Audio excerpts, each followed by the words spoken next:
Hello, everyone. Hi, I'm Tammy Roloff. I'm the president of High Desert Artists, and tonight we have Ted Meyer and Bernard Leibov with us. Ted Meyer is an artist, filmmaker, writer, and patient advocate whose work explores resilience, healing, and the human experience. His art and documentary films have been featured internationally and covered by NPR, the New York Times, and other major media outlets. The recent documentary Sheepdogs focuses on Ted's work with local veterans and includes music from many residents from our own high desert community. And tonight, Ted interviews Bernard Leibov, founder and director of Boxo Projects in Joshua Tree, a contemporary arts initiative focused on community, place, and the environment. Since founding Boxo Projects in 2009, Bernard has created artists, residencies, exhibitions, and cultural programs that connect artists and audiences locally and internationally, including the site-responsive Joshua Triennial installations and performances. So welcome to both of you, and we are looking forward to your talk.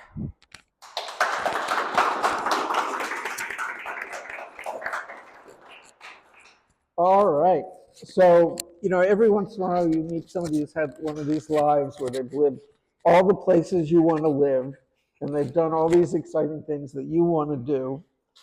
And you sit there and go, wow. So that's sort of how I felt with you. Part of the reason I wanted to start doing these interviews is there's people up here that are doing great things and I knew nothing about them moving out here. And so I'm very excited to talk to you. And one of the things when we talked a little bit the other day, that really hit me, you said the through line for everything you do is that you're really good at building relationships. So I want to sort of keep that thought in mind as we go through what's going on with you, because you've done amazing things in so many places because you've been very good at building relationships. But I sort of set this up like a little timeline. And we're going to start with you were born in Johannesburg. So why don't you talk about growing up there, what a little bit about was like? Were you at all doing art or interested in art, and how you ended up moving at 14? Sure. Well, thanks, Ted. Thanks for having me here. Thanks, everybody, for being here. Sorry, I get a bit emotional. So we'll get that out of the way. What was it like growing up in South Africa? Well, for the first 6 years, we were in a small ex-mining town, sort of outside an exurb of Johannesburg. And we lived across the street from a big open field. And I think it's a sort of, in many ways, I think of my time growing up in South Africa like growing up in the suburbs of Long Island or in the Midwest somewhere. There were like big open fields, like back in the day. And it was quite, the housing was quite developed in housing developments and things like that. It was very, growing up there, I certainly didn't realize what an extraordinary situation I was in. And I don't mean extraordinary in a good way. My family was not particularly political. So I think I had a very typical suburban childhood, growing up there for 6 years. And then we moved to Johannesburg so that I could go to a private school. I was there till age 14. So these were the years. So I was born in 1963. That's me probably at about 4 or 5, maybe. So in 1976, just at age 13, there were the Soweto riots in South Africa, which is when students for the first time really stood up to the authorities. And there was a lot of violence and a lot of suppression and things going on. And I had a half brother living in New York, and he wrote to me and he was like, it's probably time to get out of there. And both of my parents were Eastern European war refugees that had made their way to South Africa one way or the other. So there were no particular ties to the place. And my parents also didn't want me enlisting in the army. South Africa had mandatory military service under the old regime, and you registered for that at age 15. So I was just 14 and a bit when I was sent to New York to high school. So back in Johannesburg, this private school, was there any art? Were you interested in art as a kid or not? No, not really. I wouldn't say, well, not in visual art, again, but in the arts. My mother was very big on taking me to symphony, to music and to things like that. And my parents got divorced when I was quite young, and I spent my weekends with my father watching a lot of film. Got very interested in film and in music. Later, I was primarily interested in performance arts of one sort at that time. So back there, were you getting mostly American films, or what were you watching at? Yeah, back in those days, it was definitely, I'm trying to think back to some of the movies like Dr. Zhivago, where South Africa also had censorship, so there was nothing controversial. I mean, the only Beatles song we ever heard was Oobla Dee Oobla Da, for instance. I think back to those days, and it was very, very repressed culturally. Wow. So, Moved to New York at 14. yeah, And what kind of school? Were you in Manhattan? Or it was in Manhattan.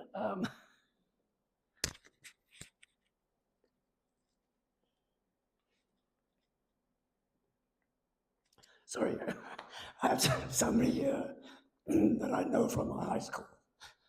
Wow. His family adopted me, because my parents were in South Africa, and I went home every weekend, and we're still very close. Oh, wait, so you left that part out? Your parents stayed in South Africa? Oh yeah, my parents were in South Africa. My half brother was in New York, and they thought he'd be able to look after me, but that sibling rivalry and all of that, it really didn't work out. And I met the family, and we became very close, and I really spent most of my time with them. Wow. So it was an Orthodox Jewish. It was actually a yeshiva, not like heavy yeshiva, modern yeshiva, but we did religious studies 9 a.m. to 1 p.m. And then we did secular studies in the afternoons. So that also meant there really weren't art programs there either. There was no art. It was really about getting the curriculum done. And they taught the four-year high school curriculum in 3 years. And then you did your senior year because it was on the campus of a university, so then of a college. So then you could take your senior year. We did college classes, which was wonderful. It was a wonderful opportunity, but missed out on any kind of sense of a liberal arts education, at least in high school. So did you get bar mitzvah at 13 back in South Africa? Yeah. In South Africa. All right, so you're living with your brother, or? No, it was a boarding school. Oh, it's a boarding Boarding school. school in Washington Heights back in the day. Okay. All right, so you're in New York and then Toronto. Yes.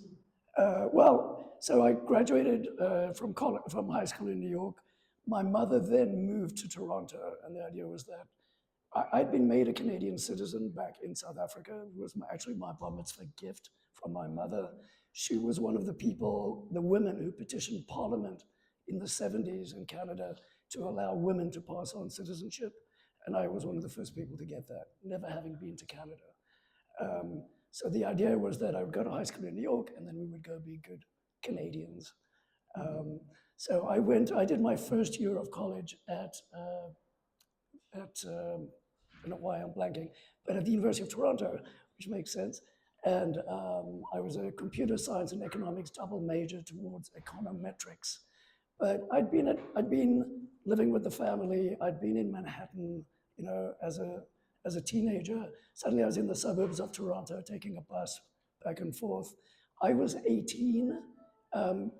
In Canada, in Ontario, there's an extra year of high school, and everybody else was 19, and the drinking age was 19. So I couldn't go out with anybody from college, and I was going back to the suburbs, and just really not enjoying it.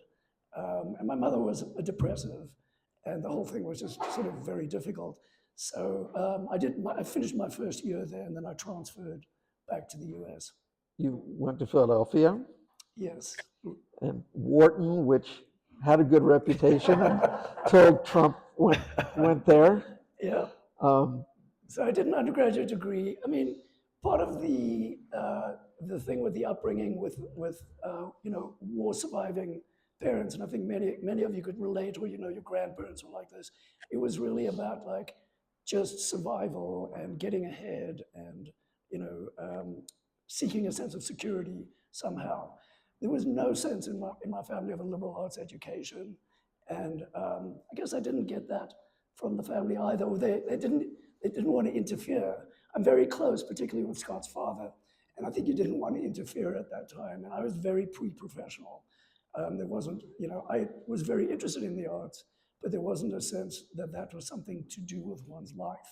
You know, that was something you went were to. you still watching movies and going to performances? Yeah, very well. Also, Scott's late mother was a concert pianist, and I toured with her in Italy and different things, and that was wonderful. As someone who knows you peripherally, you seem very organized. So like business, numbers, spreadsheets, Yeah, it seems like something you'd be good at. absolutely. So one little bit here is when I was going back to South Africa every summer, which is winter there. I didn't have a summer for 4 years because I was going back and forth. And now you're here. Yeah, no, yeah, this is the compensation. When I was going back and forth, my mother did take me in South Africa at age 16. Everybody does skills testing. And, well, sorry, everybody white in those days did skills testing to determine what kind of university you would go to. And I went and I wanted to be an architect. So this is what I'm trying to figure out these days as well. I was constantly drawing floor plans, and I don't know what that means. They tell you to go back and look at what you were doing as a child, and I can't quite figure out what that means still. But I thought I wanted to be an architect, and when I did the skills testing, they said, you know, your math and administrative skills are amazing. You have a definite issue with 3D perception. You should not go into architecture. You should go into business. And so I did. You know, it was like that simple in a sense. And did you enjoy it? Did you enjoy all the numbers and? I didn't enjoy the numbers, but I was very, again, risk averse. And I enjoyed the idea that you could get something right. So in high school, you could take French, Latin, or accounting. I did 1 year of high school in South Africa. You could do French, Latin, or accounting as an elective. I took accounting and got 100 in all my classes. And I thought that was a good thing. At the University of Pennsylvania, which is important to say, Wharton gets a bad rap, but when you do it undergraduate, you can take 50% of your courses in the college. And I really didn't feel like I fit in at Wharton. I was looking at the people around me, and I just really didn't fit in. So I was like, let me just do this academically, but I was looking for interests outside. And my first semester, I was a coxswain on crew, which was fun, but I'm really not a jock. So I didn't continue with that, but it was something I could use my size advantage for. But then I went to a performance by an experimental theater group, and I just had one of these moments. You know, there are moments in my life, and this was one of those moments. I was like, I want to be part of that. And so I volunteered as their treasurer for 1 semester. And then they invited me to be a stage manager, and then to do props, and then to have a bit part. And in my senior year, I had the lead. So it was this, and at Wharton, I would get booed in class if I would say anything about my involvement with this theater group. It was, you know, like I couldn't take an exam that they wanted to move because we had a rehearsal or something. So what was it that hit you? Was it the play itself, or just the idea of people acting and performing? And it was the way it affected me. I mean, very few things at that time were really kind of getting through to me, and it really impacted me. It was a production of the Buckeye, and so the story of the women and of Bacchus and all of that.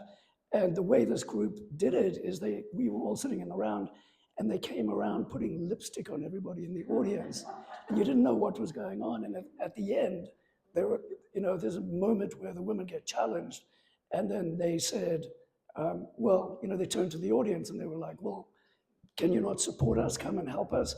You know, are you not implicated by the lipstick you wear? And, you know, all that sort of thing. I know, it just got me, and I was like, I want to be part of this.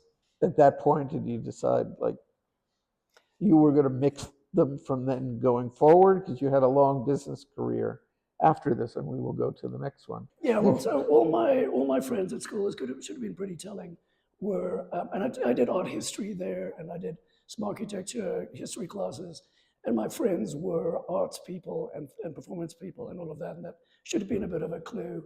And I thought about wanting to work in those areas, but we all know about the hard slog in the arts. I didn't even have a real sense of it at the time, and I was still there as a foreigner, admittedly on a Canadian passport, but no status. South Africa had currency controls, and my father had paid for my entire education. But the moment I graduated, I was on my own. So I was like, I think I need to do something that'll be remunerative immediately. So I was recruited at that time. Wall Street was so hot that we didn't even send out resumes. They came to us. And so I was recruited. And I interviewed with several banks, and I went to work at Merrill Lynch because the guy who interviewed me looked at my CV and wanted to talk about the plays that I'd been in, And I was like, oh, well, they have an appreciation for that, as opposed to some of the other banks that were just. This the type of job where building relationships helped you? It did, because I went there and I very quickly, again, I certainly never felt like I fit in. And my theatrical training really helped me. I really felt like I was acting. I put on a suit. These were still the days where you wore suits and a tie, and I went to work, and that was my costume, and I'd come back, and I was actually living with some really interesting people as well. A woman who had driven Jimi Hendrix to, this was just an ad I answered, a woman who had driven Jimi Hendrix to Woodstock and was his chef and chauffeur. Wow. And she was married to this young Jamaican guy who was like getting high every morning in the loft, and the whole thing, it was great. And then I'd go to Merrill Lynch and do this stuff, working in mergers. And the problem is that Wall Street was very hot at that time. Everything was a fire drill, and I absolutely hated that. I didn't like the idea of working weekends and all of that. So I very quickly found a guy who was doing the non-sexy merger work. And it was just, and I was the most junior rank, and he was like a middle rank. And just the two of us would work on selling these companies. Nobody else wanted to do it because it wasn't sexy, it wasn't super remunerative. But to me, it was something where I just worked one-on-one with a senior person, and the schedules were very controlled. Everything else was like leverage buyouts and craziness, and I didn't have to be part of that. And I think that was an instance, At this point in New York, there's a lot of experimental theater. Yep. So I was going to PS crazy. 122, I was going to the kitchen. I was taking the people in my mergers department. We'd go out at night on company expense accounts, dancing at the pyramid in our suits. It was an interesting time. I did, and I'm embarrassed to say, I did answer an ad for the Joyce Theatre was looking for somebody to come work there. And I did actually answer the ad. And the guy spoke to me on the phone and he said, I don't think you're serious about this. If you're working at Merrill Lynch. And I said, absolutely, I am. So he set an interview date. And then I couldn't go to the interview because of some deal I was working on. I was like, okay, he's kind of proved the point. Or I didn't go to the interview, yeah. But I was already trying to like break out of it. Did you ever want to perform? Or was Merrill Lynch enough performance? There was enough performance right then and there, yeah. All right, so you're in New York for a while, and then next? Just for a year. And then I bumped into, these were the old days, and I just bumped into a guy from the London office, and it was a very small office at that time. I said, do you need some help? And he said, yeah. I was like, I'll come. I'd never been to London, and I was there pretty soon. So I was just, and I landed in London just before the 1987 crash, if anybody knows that, the huge stock market crash, which actually in London, there was a hurricane that day. So it was just very, the metaphor was incredible. And I was the only one, because I was in company housing in central London, that could get into work. So I'm there manning the fort on the phones, and everybody wanting to know what's going on. And everything was just sort of coming down. And was there much difference work-wise? Were you doing the same job in both cities? I was doing a similar job, but it was a very small group. It was a kindler, gentler, it was London in the old days. It was like go home at 6 p.m., all that sort of thing. It was a lot better. And pretty soon, the entire mergers group got poached by a Swiss investor to open up a London office for his venture capital company. And so they invited me to go with them. So we left. And that's when we started getting things like company cars, and it was even less work, the hours were less. So this is a company car. That was a company car, yeah. I've never thought of buying a BMW. So how long were you in England? That time around, I was there for 4 years. And were you going to theater there? Were you? Absolutely. Well, firstly, a woman from the experimental theater company that I was part of at college, I saw an ad in Time Out for a dance thing that she was doing in London. So I reconnected with her, and we actually started a small dance company together. And again, I was doing the admin work and helping her apply for British Arts Council grants and things like that. So that was wonderful. And then just going, again, mainly at that time, still performing arts, going out and seeing everything and seeing a lot of film. You've been in different cities now, a couple different countries, and you're sort of always around the art scene. So what's the energy that you were needing from that? Was it the creative people or just being around what they produce? It was a bit of both, but I think very much the fact that the arts were really touching me again, like there was something emotional there, where everything I was doing at work felt very cold. It was really shut down there. And so this was my escape, in many ways. After London, France? Yeah, well, what happened was the venture capital company I was working for went bankrupt. They put me on the board of the biggest investment because I was the only one in the company with no assets. And so we went through a whole thing. But when that investment collapsed, the whole company collapsed. And so I went to business school to INSEAD in France. Again, just not wanting to go to business school, but needing to go do something. And I thought, you're in France, learn French, all of that. Couldn't go too wrong. And I wanted to get into film production. Very naive again. I thought, I'll go do this, and while I'm there, I'll look for a job in film production. Had no sense of the way you work your way up through the craft. And so I went there, started looking for jobs in film production, and that just wasn't happening. Oh, New York. You're back in New York. I'm back in New York. So I moved back to New York. I got a job offer with Goldman Sachs, for Goldman Sachs in London. I wanted to work in film production. My 2 job offers were from Goldman Sachs and McKinsey. Something was very wrong, and I didn't want to go work at McKinsey. So I went to Goldman in London, but the training program was in New York. So I went there and told them I didn't want to go back to London. And I was stationed in New York for a while working with them. And that's when it started to kind of come apart. That's when I just, going back into that environment, I could really tell it was just, I was less able to just act it out. Be more specific, the environment of Giuliani or the environment of theater? That too, yeah, but the work environment. Oh, okay. Yeah, it was more and more difficult to pretend that I was interested. At night, you're still doing, and weekends, you're still doing all the fun stuff? Doing the fun stuff. A lot of the fun stuff at that time did include partying. Like, I was a bit of a club kid, so I have to own up to that. So, yeah. It was good years for that. Well, it was also, I later found out, not found out, but worked out for myself that a lot of that, particularly the drugs, was my way of dealing with New York. And when I became drug sober in 2005, I quickly, which is the same year I started coming here, it wasn't long till I moved here. Like, going back to New York each time, I could see the toxicity and various things more clearly. So should I go to the next location, or do you want to talk about, since it's this period, how you landed up coming here? Well, it isn't this period yet, but so I don't know. Are you going back to London? I am going back to London. Let's go back to London. Okay.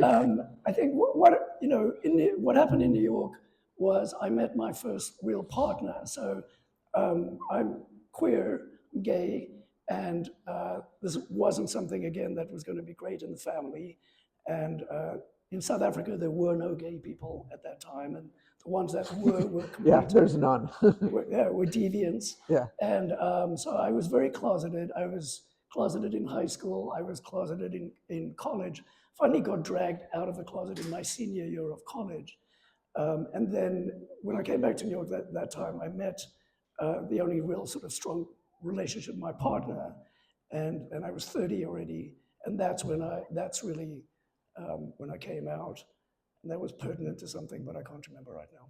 Something you asked, but I think it is important to say about that period that also coincided with my coming out. Okay, so this period in London was, Oh, because it also explains why I went to London.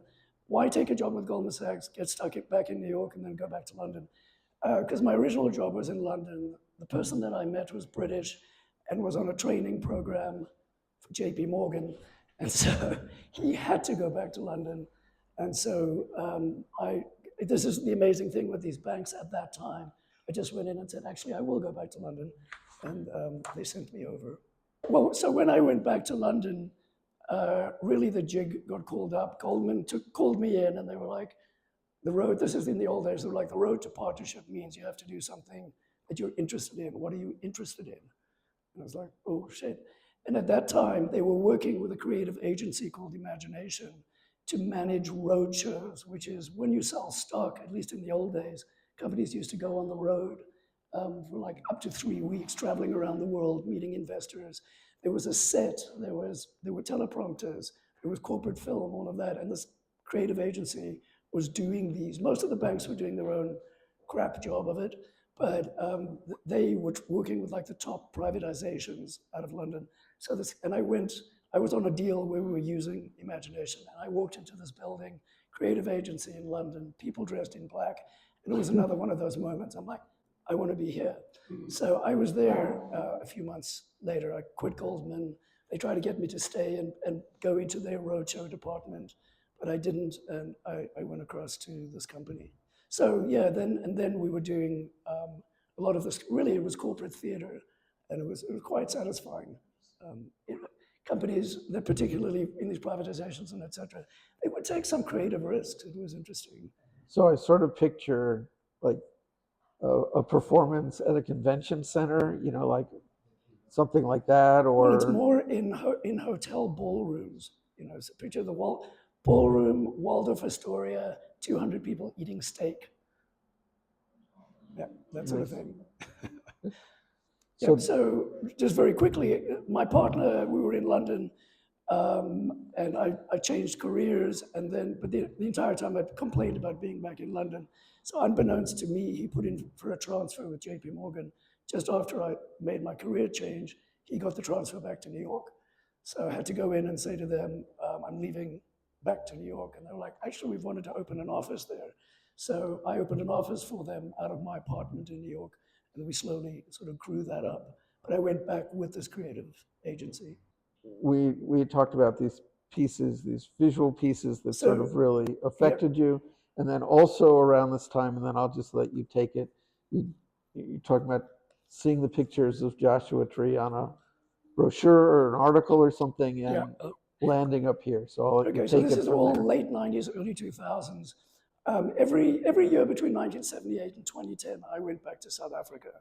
And I had a friend from elementary school who I stayed with. She married William Kentridge's brother. And so I became a family friend of the Kentridges from very early on and like close in the family. And that's where I really started to develop kind of this idea or this appreciation for visual art, and also the fact that one could make a career out of visual art, you know, seeing it actually happen.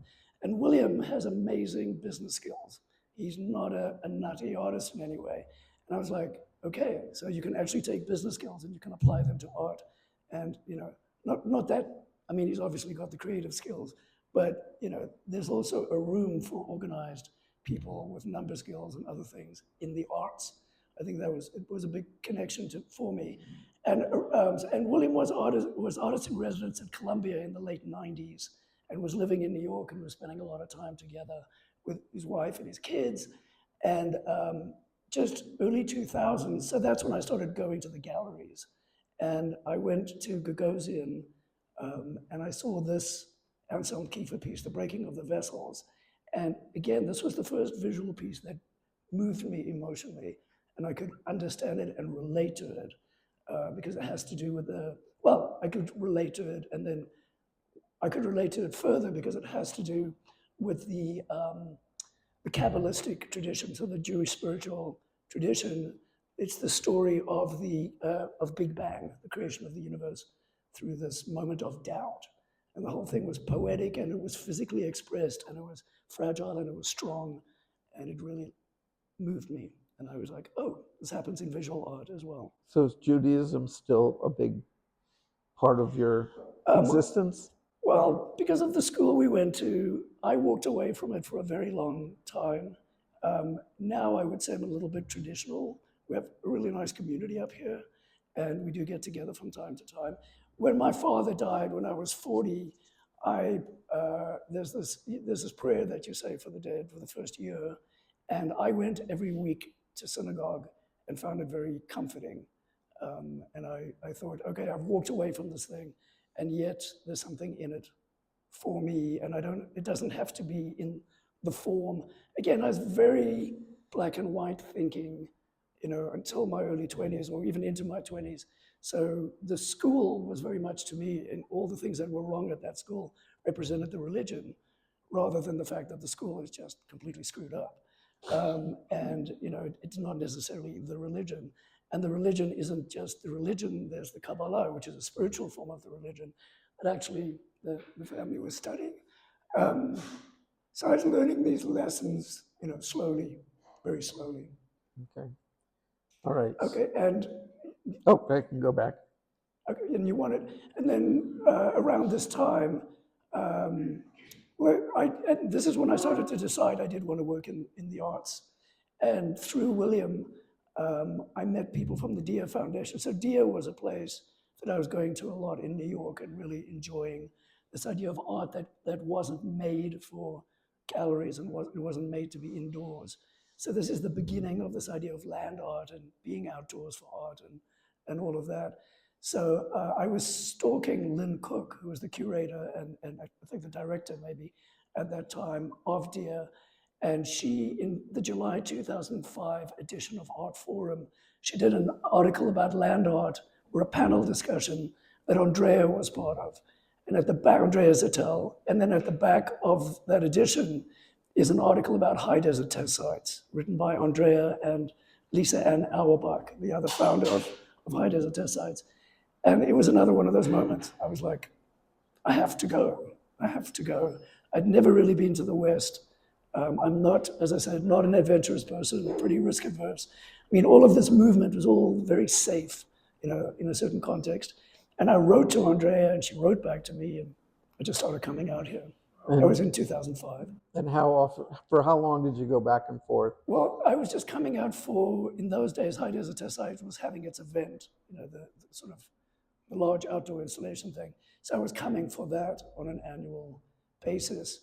In 2008, I applied, 2007, sorry, I saw a job for the deputy director position at Judd Foundation advertised, and I applied for that, and I didn't get it.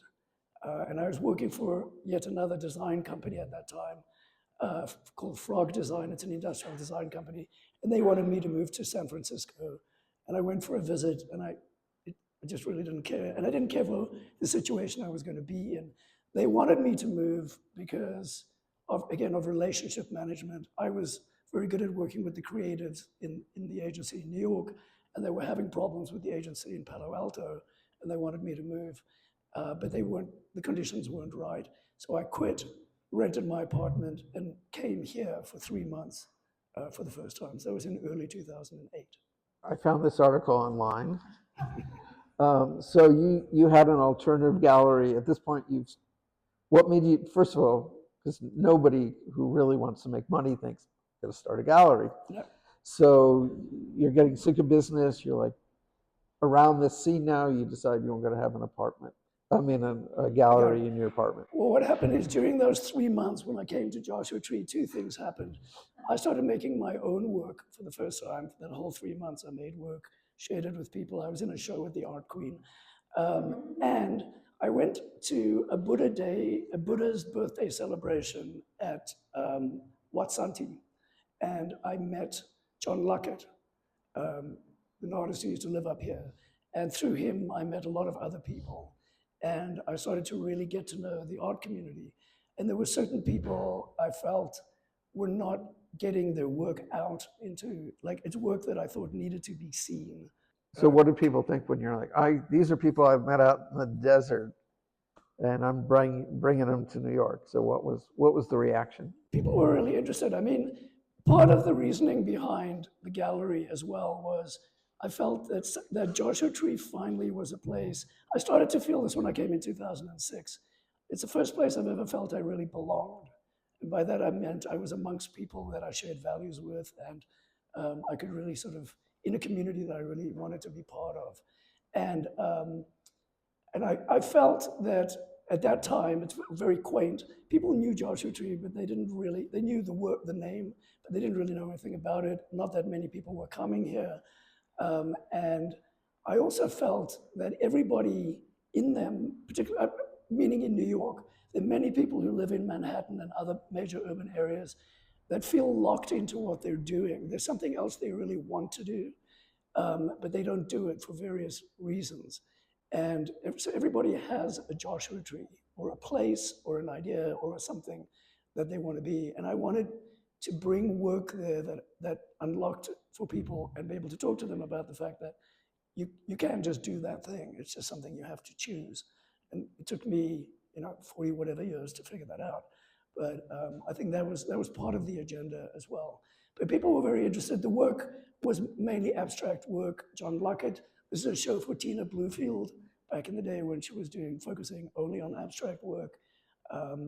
Some of the work was not abstract. One of the best shows was I did a big show for Diane Best, very oversized, dye-bond mounted photographs of the shacks. And Cheryl Montel brought a group of people. We did desert stories. So there's And people were very engaged. It was good. one of the things in this article is it talked. You had been in this apartment for like 12 years, and I'm trying to find the line again. It's something like it rejuvenated your relationship with your apartment. So as a curator, talk about taking a space and making it, rejuvenating it. Yeah, well, every time you bring work into a space, I mean, I'm amazed even at Boxo now, right? A simple garage, not a lot of money was spent renovating it, just enough to make it workable as a studio. At the end of every residency, we clear everything out and we put up work. We don't demand that people, or demand in the French sense, that people do an exhibition, but a lot of people do. And every time it's completely transformed. It's a different thing. This space, every time you walk in, Joan's work, this is very different. These look like windows, right? Look like windows outside to a very beautiful world. Yeah, I mean, it's amazing. Kind of fits in with your architecture. I guess, yeah, thank you. Thank you for making that connection. I will say with Tina's work as well, I was also trying at that time, I was like, let me bring this all together. And I was going to NYU and doing a business of art certificate. And I took a course in, what's the word, like estimating the value. Appraisal, thank you. And instead of doing the long course, I did a weekend intensive. And I'm a minimalist. It's not a coincidence that I did end up working at Judd Foundation. You can see the apartment. It was already sort of like a gallery, just a blank space. And looking at pictures for 2 days of just all this stuff, because they'd show you like a garage and you'd have to try and do something with it. I'd come back and just look at Tina's work and relax. I felt it was such a privilege to have this art going through my space. I just felt like a collector. It was amazing. Well, I always tell people if they come to our place for the art tours or something, and they're like, I have no wall space left. I'm like, good, then move it around and you'll see it in a new for way. the first time. Exactly, absolutely.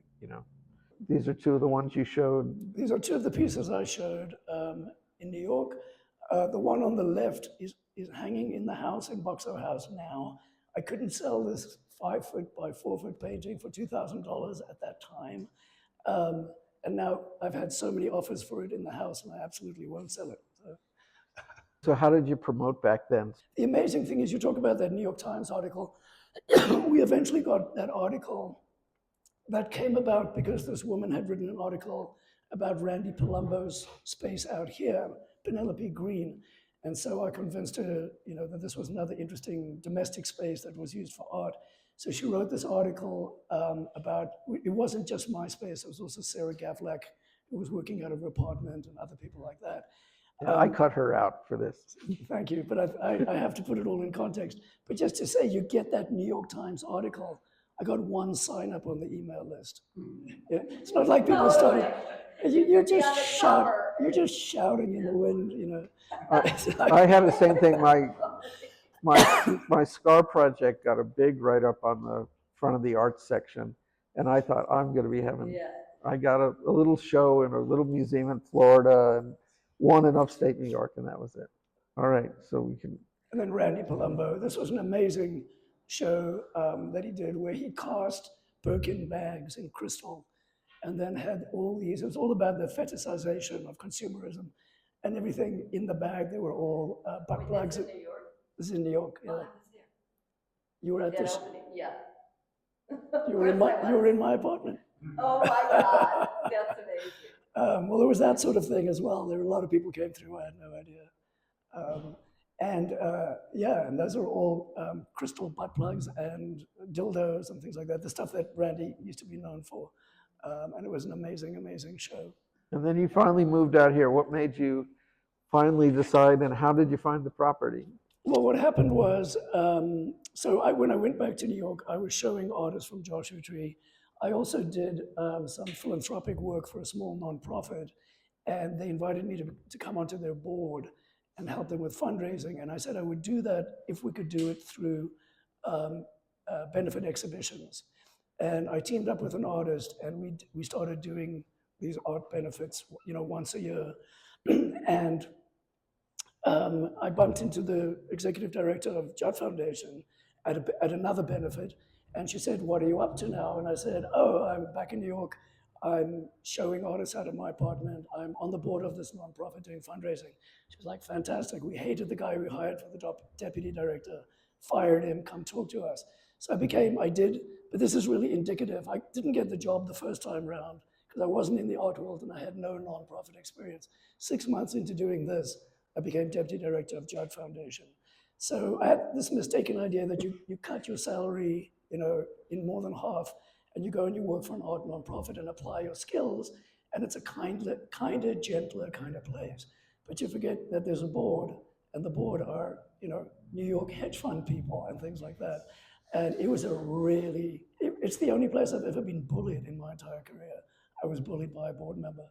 But the executive director was also the best person I ever worked for, having worked in the most incredible, high-end agencies and banks. Barbara McClanahan, she'd come from artist space, and there was no. She was the most creative person. There was always a way to do things. And she stood up for me, and Raina Judd, who was one of Judd's children, who was a chairman, they stood up for me and things like that. But I worked there helping them do the financing for the restoration of the building at 101 Spring Street.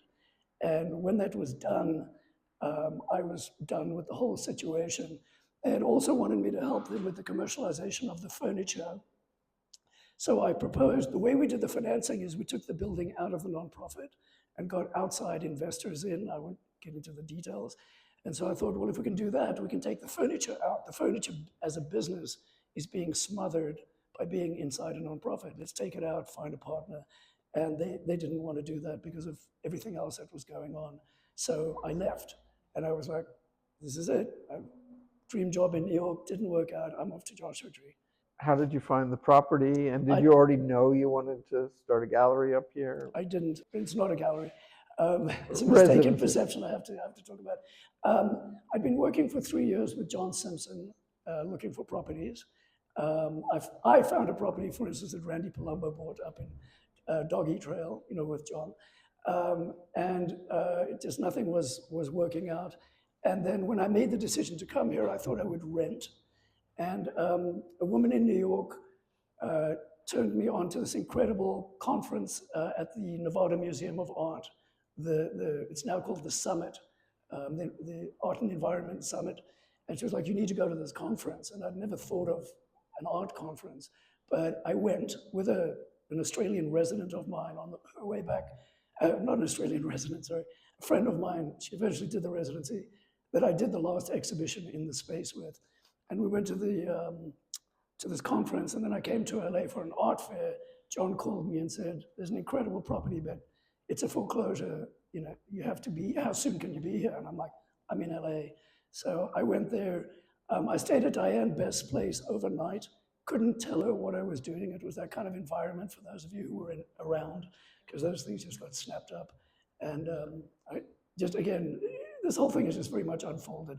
So, yeah. So what was there? Was the garage already there? The house was there. The house is a 54 cabin that got built out in 86.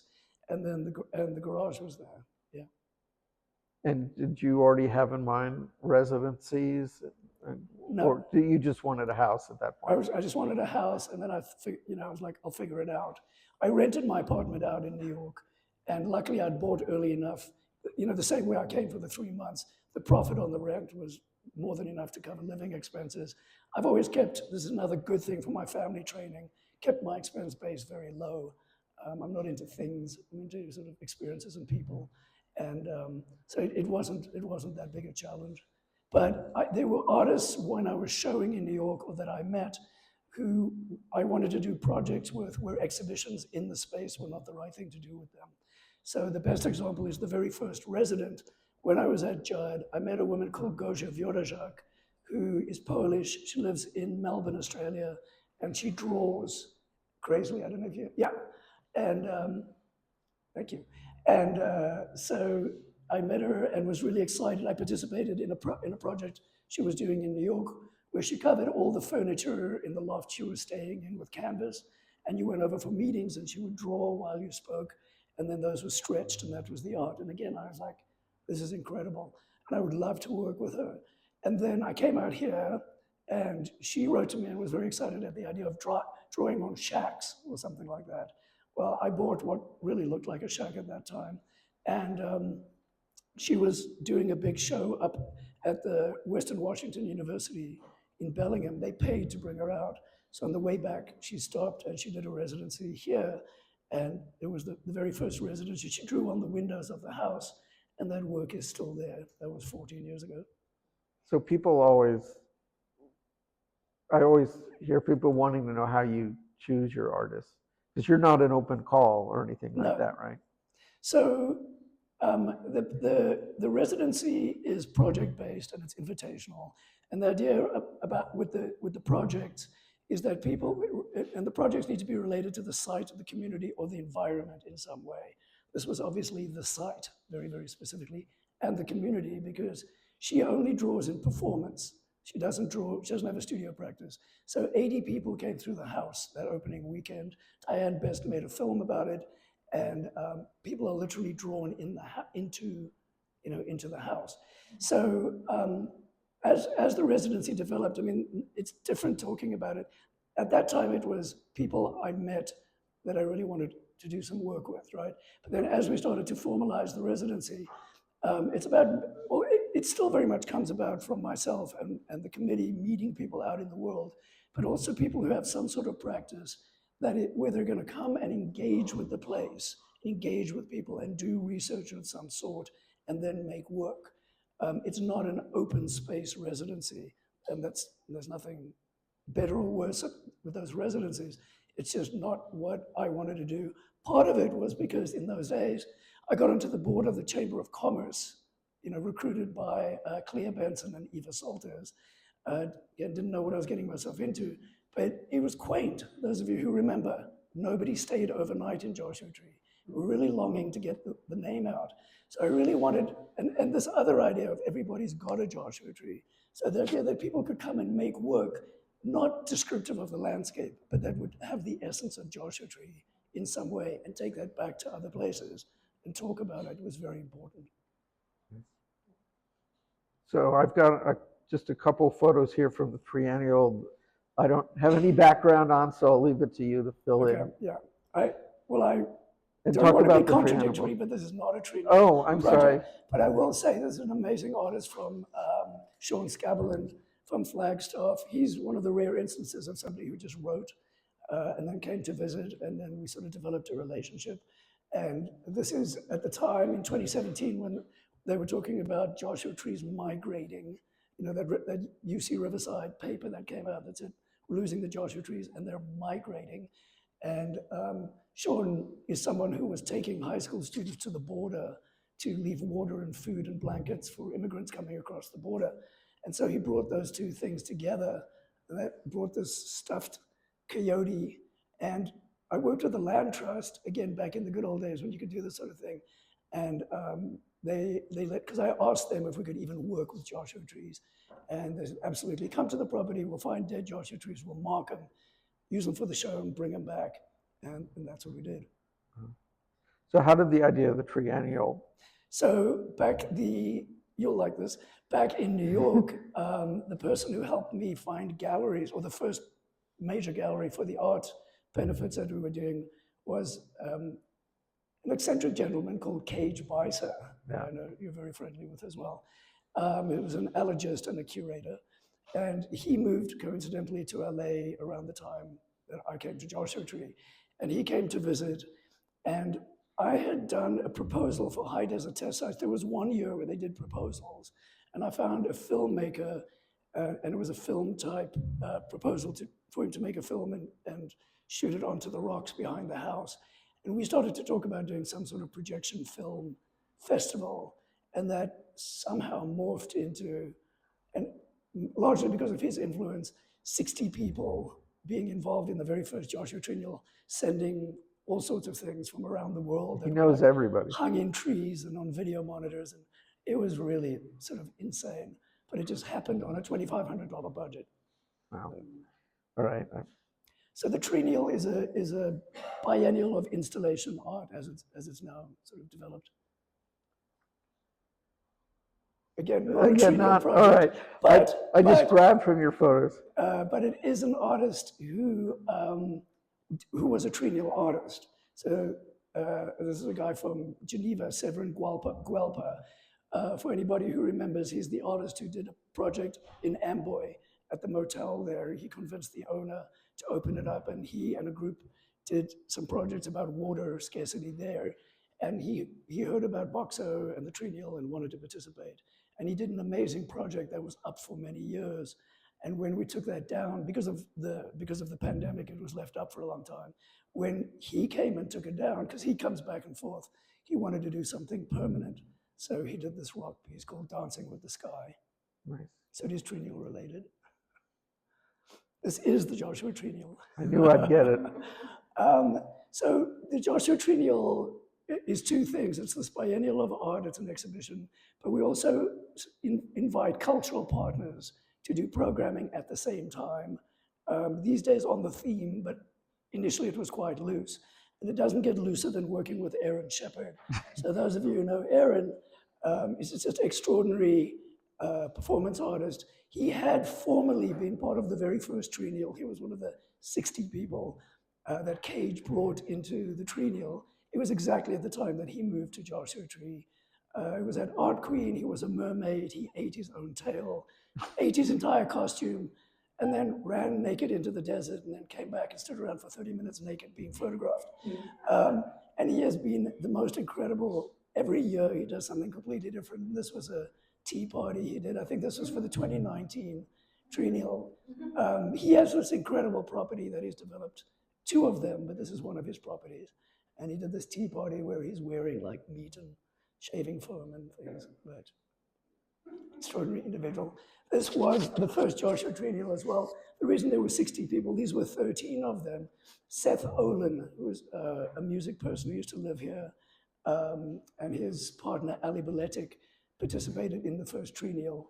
And they organized 13 musicians. Ever since the beginning of the Triennial, the Integratron, the women at the Integratron have given us the Integratron for a night to do sound performances there. Extraordinarily generous, as we know. And this was part of that performance. All right, I think we're on here. Oh, one more. Yeah, this is the Triennial. Okay. This is an artist from Norway who's a friend of Per. I'm trying to remember Per. For anybody who knows Per, but a sound artist who did this thing called Rock Concert where she played the rocks. All right, and then I think we're on to your work. Yeah, this is going back to 2008. I went into some thrift store and I found some various music scores and other books, other pamphlet-y type things, and I collaged.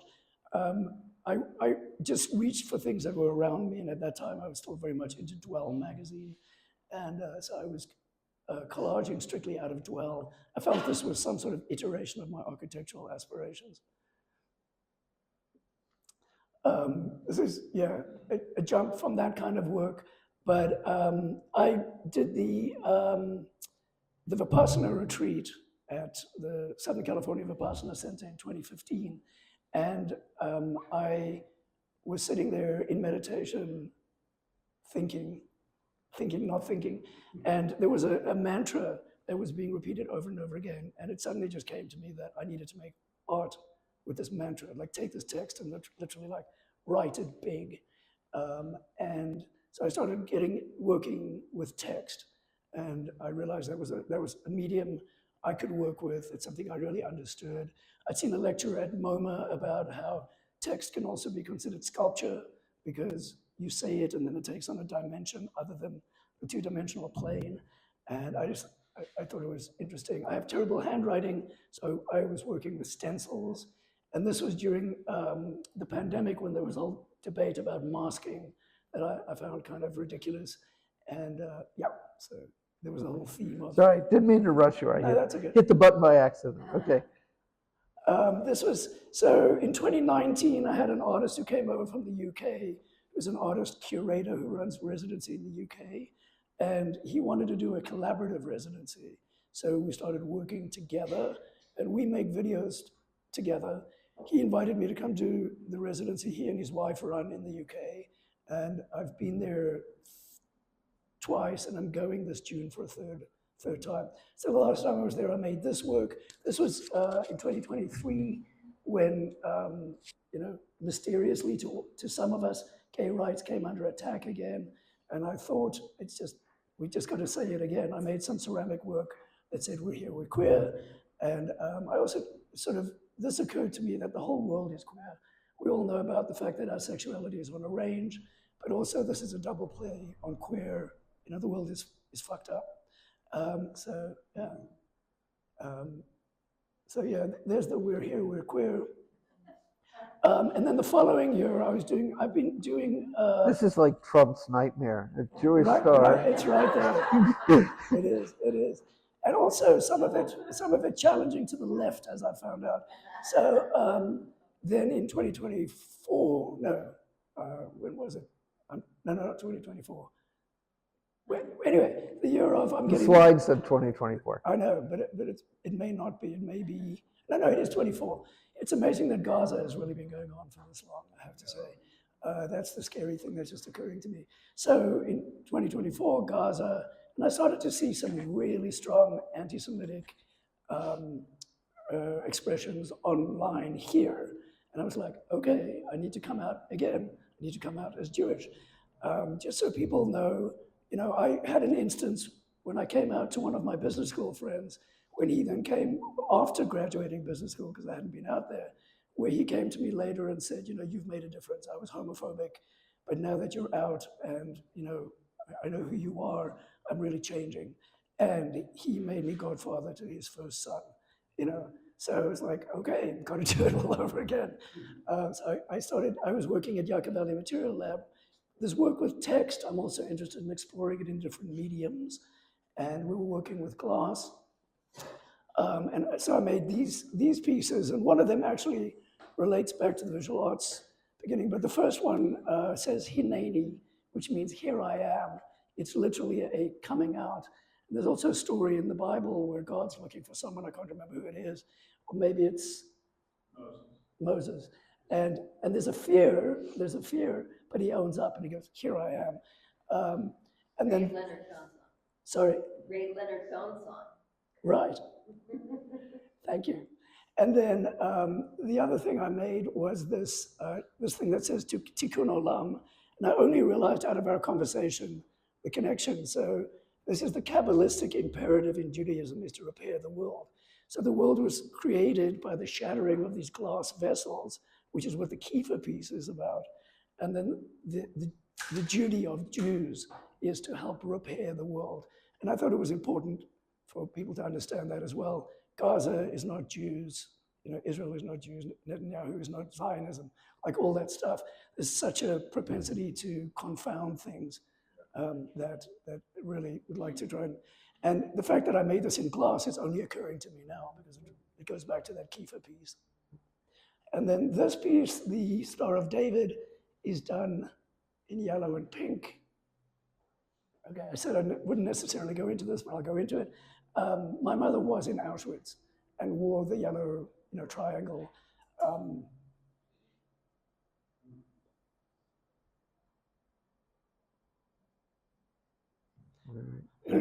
So that's actually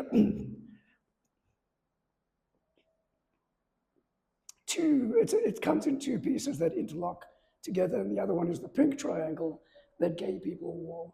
So it sort of makes up the Star of David. Well, I know, like, I have a million other questions, but I know we've already run really long. Yeah, So sorry about that. if anybody has any other questions, my last one is just talking about the community up here and how you've seen it develop since you moved up here.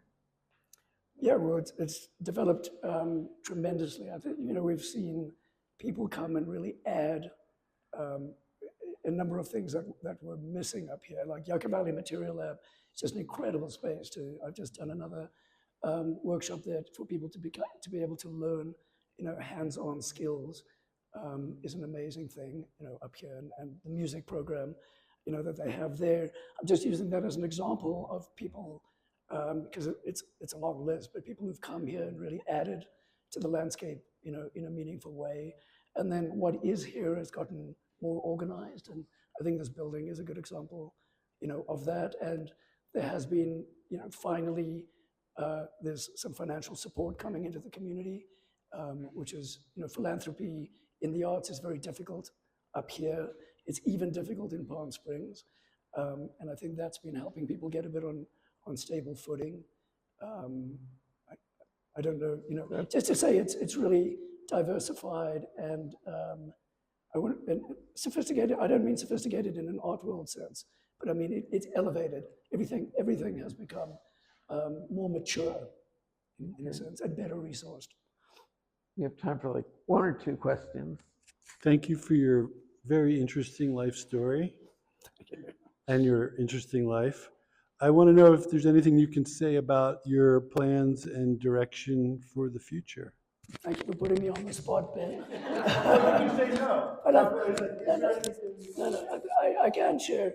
I mean, I think I've always said I'm not an expansionist, so I've never really looked at growing the residency at Boxo. It's a single artist residency, and it's still one person at a time. Just always looking to make it, more push it further and further and engage it more with the community. One of the primary aims of the residency was to create a point of contact with the community as well, where people could meet outside people and have interesting discussions, and a lot of that has happened. So we're now looking at starting to pay stipends to artists, and then in return getting them to do workshops and programming.